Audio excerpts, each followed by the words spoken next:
Why the fuck you lying? Why you always lying? Now, it's a bit hard to really tell much, unfortunately, by this picture. What it does show is some obvious red stuff in a bathtub. Why you always lying?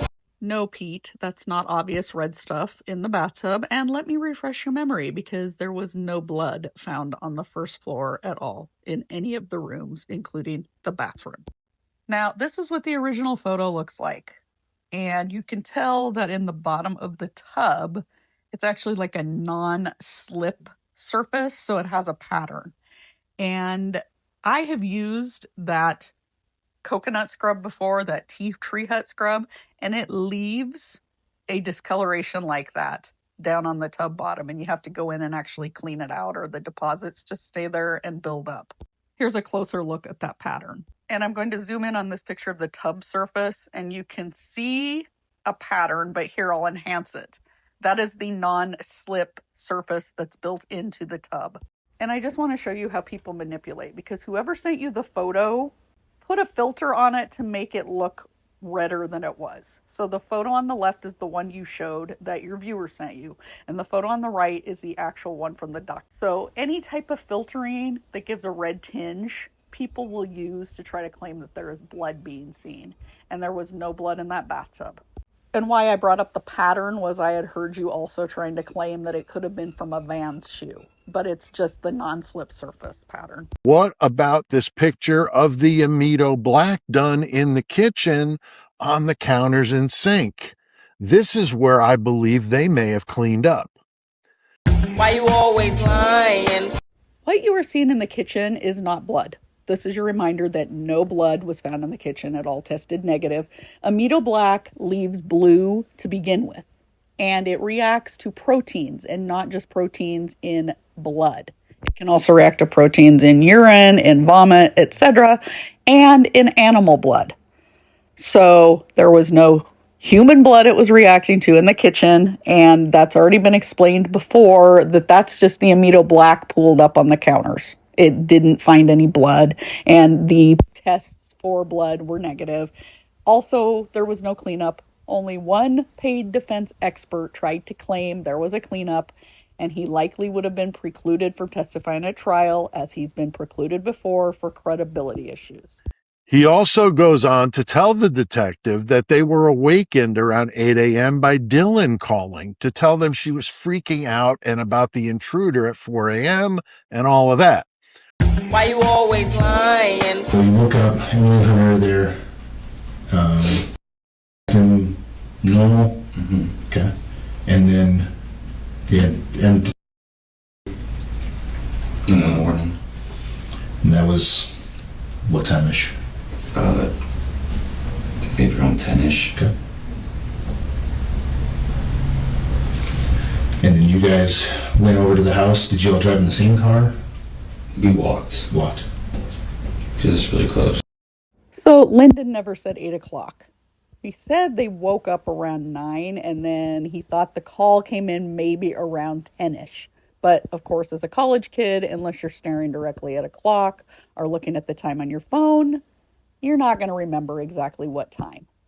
But he never said they went over there at 8. And in fact, we know when the phone call came in. It came in at 11:51 from Dylan, and they went over there after that, not at 8 in the morning. So they got their stuff together, he says, and they went over there and met her at the house. Lyndon said that Hunter was already there. So when did he get there? We don't know. Why you always lying? Well, actually, we do know when Hunter got there. He got there after Dylan's phone call, which was at 11:58, so basically 11:51 a.m., and then before the 911 call, that was at 11:56 a.m. So Hunter arrived between 11:51 and 11:56, and that's been well documented. Called me. I can't recall the time. I could look. Okay. You want me to look? Yeah, if you wouldn't mind. Okay. He called me at 11:51. It was like right around noon, maybe just before then, but called my girlfriend that she thought something was not right in her house. So I was the first one to get over there. I've also suspected that some of them left town in a white Elantra. That was about 3:45 a.m., caught on the mobile gas station camera leaving Moscow and heading west to Pullman, Washington. Why you always lying? Okay, so first of all, the car at the mobile station had nothing to do with the murders. Law enforcement never even included the photo of that car in any documentation. It was a clerk that went running to Fox News saying, "Oh, I spotted a white car." Also, that car was not headed west towards Washington or Pullman. It was headed east. The mobile station is east of 1122 King Road. And also, we can tell from the picture that the car was either headed towards Highway 8 on White, or it was headed east on Highway 8. Here is the footage from Google Street View of the gas station. So you could tell that car was in the far lane, which means it was over on the opposite side of the street. So this would be looking out towards White, and this would be looking out at Highway 8. So either way, that car was not headed west towards Pullman in that photo at all. I believe that's the same Elantra that they found in Eugene, Oregon a few days later, wrecked and abandoned. The same car was owned by a woman in Colorado who bought it from Dan Estee, the same guy and co-owner of the 1122 King Road house. You can't make this crap up when it comes to the Idaho 4.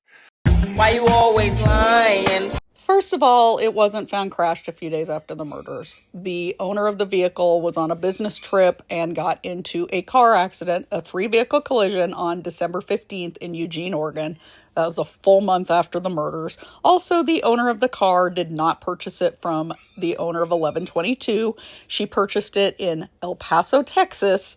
And then when she got it paid off, she was living in Colorado, so the title got transferred to her there upon full payment. There were several people there, and the victim started screaming at 2:27 a.m. Why you always lying?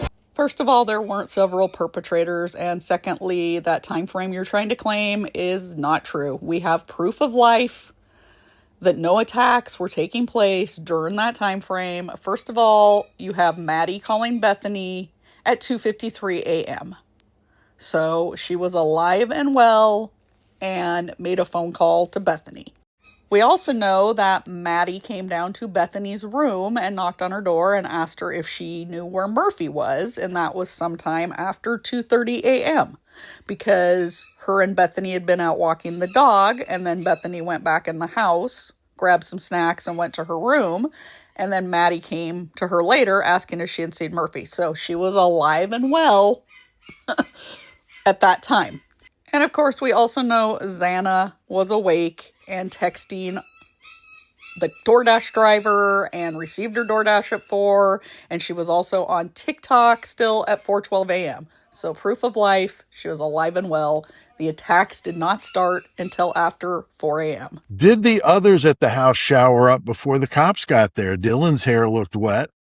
Why you always lying? Nope, Dylan's hair, not wet.